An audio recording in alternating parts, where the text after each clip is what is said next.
চীনের ইতিহাসে ১৯৬৬ থেকে ১৯৭৬ সাল পর্যন্ত এক যুগান্তকারী সময় ছিল। মাও সেতুংয়ের নেতৃত্বে শুরু হয়েছিল সাংস্কৃতিক বিপ্লব, যার ফলে পুরো দেশের শিক্ষা ব্যবস্থা, বিশেষত বিশ্ববিদ্যালয়গুলো প্রায় ১২ বছর ধরে বন্ধ ছিল। সাংস্কৃতিক বিপ্লবের সময় চীনের লক্ষ্য ছিল সমাজতান্ত্রিক আদর্শ পুনঃপ্রতিষ্ঠা এবং পুঁজিবাদী প্রভাব দূর করা।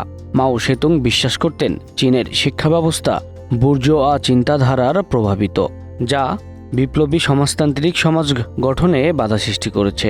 এই বিশ্বাস থেকে তিনি বিশ্ববিদ্যালয়গুলো বন্ধ করে দিলেন এবং তরুণদের পাঠালেন গ্রামীণ এলাকায়, যেখানে তারা কৃষি ও শ্রমিক কার্যক্রমে অংশগ্রহণ করত।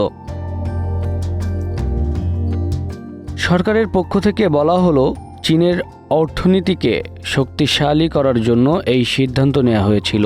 চীন সরকারের বক্তব্য ছিল, এত ছেলে মেয়ে বিশ্ববিদ্যালয়ে পড়ে কি করবে, কোথায় চাকরি পাবে, কেই বা চাকরি দিবে? এত হাজার হাজার বেকারকে চাকরি দেওয়ার মতো প্রতিষ্ঠান চীনে নেই।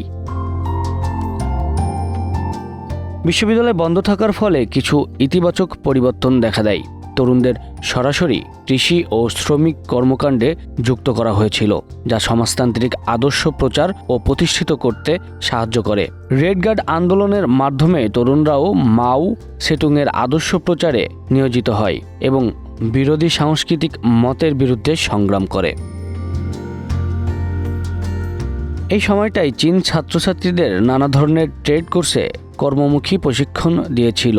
স্বল্পমেয়াদী ট্রেড কোর্স শিখে চীনের ছেলেমেয়েরা স্বাবলম্বী হয়ে গেল। প্রতিটি বাড়ি গড়ে উঠল একটা করে ছোট ছোট কারখানায়। পরিবারের সবাই সেখানে কাজ করে। বড় ফ্যাক্টরি করার আলাদা খরচ নেই, ফলে পণ্যের উৎপাদন খরচ কমে গেল।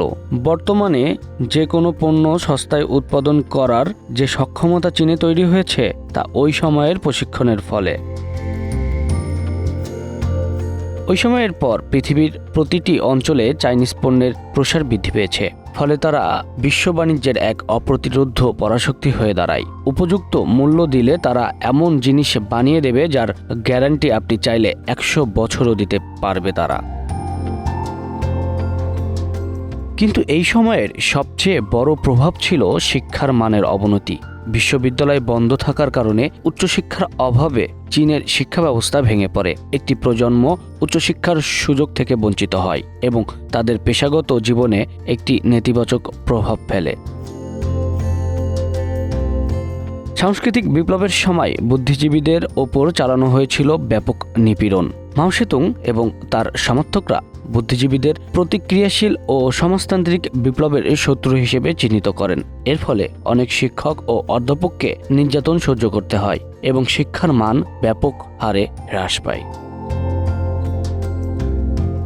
শিক্ষা ব্যবস্থা বন্ধ থাকার ফলে চীনের অর্থনীতিতে সাময়িক উন্নতি হলেও দীর্ঘমেয়াদে এটি দেশের প্রযুক্তিগত উন্নয়ন এবং অর্থনৈতিক প্রবৃদ্ধিকে বাধাগ্রস্ত করে। শিক্ষার্থীরা শ্রমিক ও কৃষক হয়ে কাজ করলেও প্রযুক্তিগত দক্ষতা এবং উদ্ভাবনের ক্ষেত্রে ঘাটতি দেখা দেয়। গ্রামীণ উন্নয়নের ক্ষেত্রে কিছু ইতিবাচক পরিবর্তন দেখা যায়। তরুণরা কৃষকদের সঙ্গে কাজ করে তাদের জীবনে কিছুটা উন্নতি আনে, কিন্তু শিক্ষা ব্যবস্থা ভেঙে পড়ার কারণে সমাজে শিক্ষার গুরুত্ব হ্রাস পায় এবং সামাজিক স্থিতিশীলতা ক্ষতিগ্রস্ত হয়।